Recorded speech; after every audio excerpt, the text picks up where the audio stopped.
For today's video guys, i-share ko sa inyo yung aming napuntahan last year. Ayun nga, nagkayayaan. At yun nga, sumama talaga sa amin yung kaibigan ng asawa ko. Oh, diba? Karibal ko to. Karibal ko sa oras niya. At yun nga, dahil napakalayo, kinabukasan na kami napunta dito. Nagstay muna kami ng one night.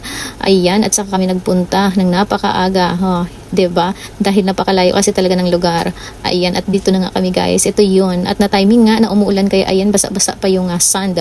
Ito yung Tuturi Sand dun guys. Napakaganda dito. Ang tawag dito sa kanila is sandy, a giant sandy playground. O diba? Napakaganda. Ang lawak-lawak nito guys.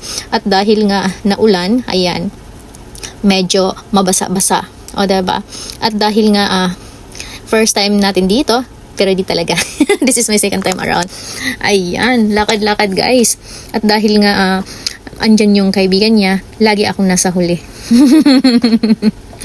At andito na nga kami sa top guys. Napakalawak nito at ay makikita niyo naman pababa yung dagat. Pero yung asawa ko kasi dahil tinamad na, ayaw na niyang bumaba doon. O diba, hanggang top lang kami at napagod talaga siya. Medyo malayo-layo kasi yung nilakad namin guys.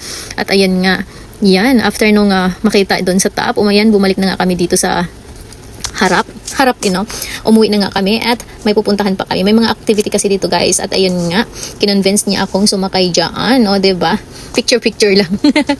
Picture lang po tayo muna sa camel, papatong muna kasi hindi siya pwedeng maglakad dahil delikado daw po yung pinaka-sand dahil nga mabasa. Kaya hanggang picture lang tayo at ayun nga, for picture lang dito sa camel, o diba? Parang nasa ibang bansa lang. Pero dito lang yan sa Tuturi Sand dun guys, sa Tuturi, o diba? Ang daming tao dito guys, yun nga lang sa time na to, maaga pa kasi kaya hindi pa ganun siya kadami pero madami na din, o diba? Ayan, may bayad po pala yung pa-picture dyan guys, nakalimutan ko magkano pero may bayad siya. Ayan, kaya kung hindi kayo magbayad, hanggang picture lang kayo sa medyo malayo.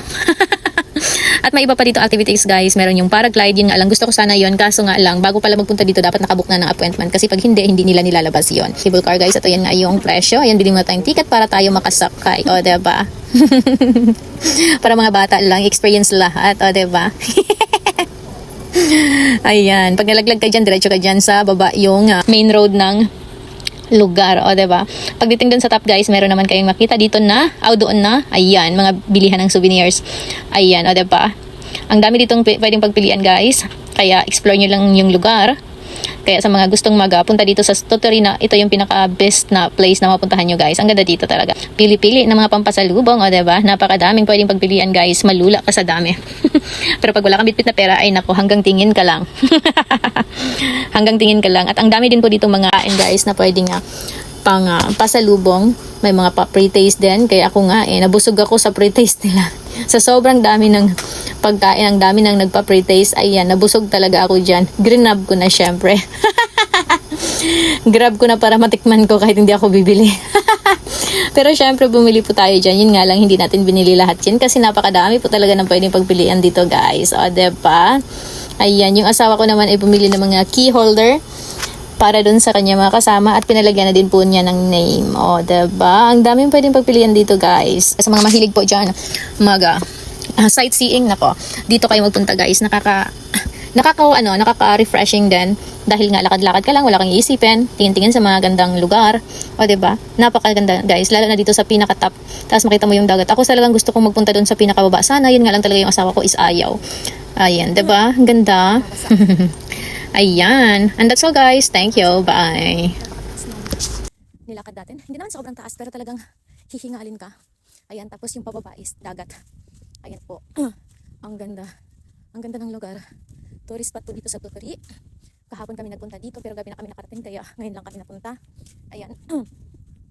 Ang ganda lang tignan. Alam niyo yan pag gusto niyo ma-relax. At yun nga yung asawa ko, sabi ko mag-picture kami. And alam ko talaga na pinakaayaw niya na picture. Tapos sabi ko, ikis ko siya. Sobrang naiinis na siya kasi ang kulit ko. Pinipilit ko. Mahihain sobra pag may tao. Ganun ginagawa niya pag nainis na. Inis na siya. Ay, nakakaloka.